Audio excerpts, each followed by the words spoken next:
Be with family, visiting a ghost mining town in Anham, walking around alone around some ruins of some houses. It's late June. All of a sudden I start getting the chills. Feels like I'm being stuck up on. Already seeing cooler tracks in the area. Animal instinct starts clicking over. Slowly slide head on down to my knife. Ease it open, stand still, and listen for movement. Hear something shift in the rocks behind me. Lactatingly crapping major bricks. Wait for the right moment to make a move. Just when I'm about to turn around.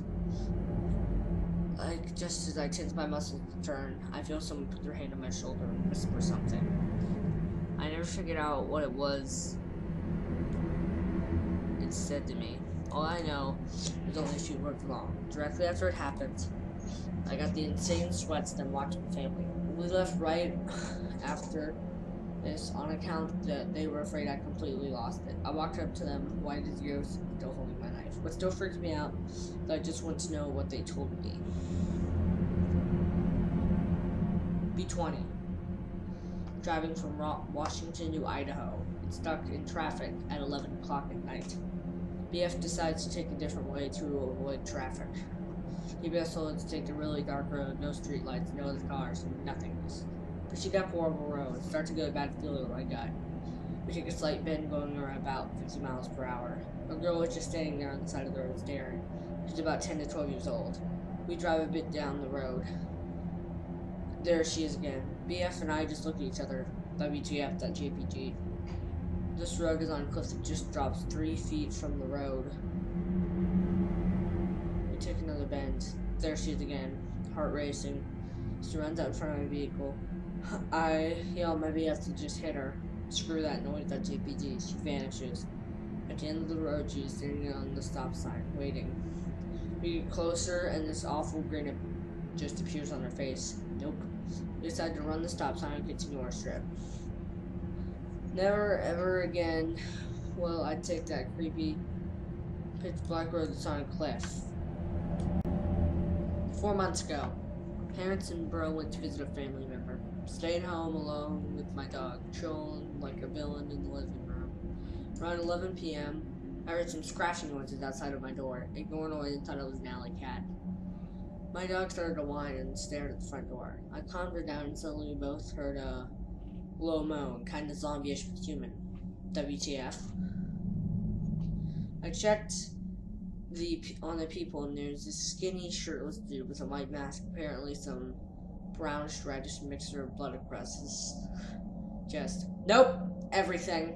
I made sure that around my house it was locked. Grabbed my dog, dashed upstairs in my room, locked myself up. There's someone lightly knocking. What is this? Guy wants. Not opening, so he started banging hard on the door. Thinking to myself, hope to God there's a prank because I'm myself golden bricks. Then the noise stopped. Take a peek on my window, and he's standing on my lawn with something which looked like a dead animal, maybe a cat. 3 minutes later, he sprints up to the other side of the road. Parents and bro come home. I told them what happened. They didn't believe me. Next day, I found a small heart on one of my porch. I just threw it away. I never saw that weird person ever again.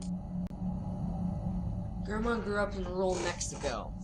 She lived across the street from a beautiful park with a public swimming pool in the center. She could spend all day in the water. She loved to swim. Suddenly, she awoke one night. She had the undying urge to go for a swim. She thought about it for a second or two, then decided to go for a quick swim would help her go to sleep. Put on her swimsuit, grabbed a towel, and stepped outside. It was a very dark, quiet night. She crossed the street and slowly made her way to the park. With every step she took, lampposts spread around the park slowly started getting dimmer and dimmer. She felt as if 1,000 eyes were watching her. She shook all this off of being nervous. Only the pale blue light from the swimming pool was the only light illuminating the area around her. She set down the towel next to the water and dove right in. She swam peacefully for a few minutes, and then out of nowhere, a mean dog appeared in the shadows. She peered out and tried to examine it from the water. The furthest dog was darker than the shadows surrounding it. It had bright, glowing red eyes, and it reeked of sulfur. It smelled like a volcano. So she threw herself out of the water as quickly as possible, made a full-on sprint, across the house. As she ran, she could hear the pounding of the hellhound's paws behind her, getting closer and closer. She was getting more and more fatigued and about to collapse because of all the strength. With whatever strength she had left, she turned around and screamed at the dog, "What do you want from me?" The dog stopped and whispered, "Nothing." My grandma stood there completely in shock as the dog vanished in the shadows where it first happened.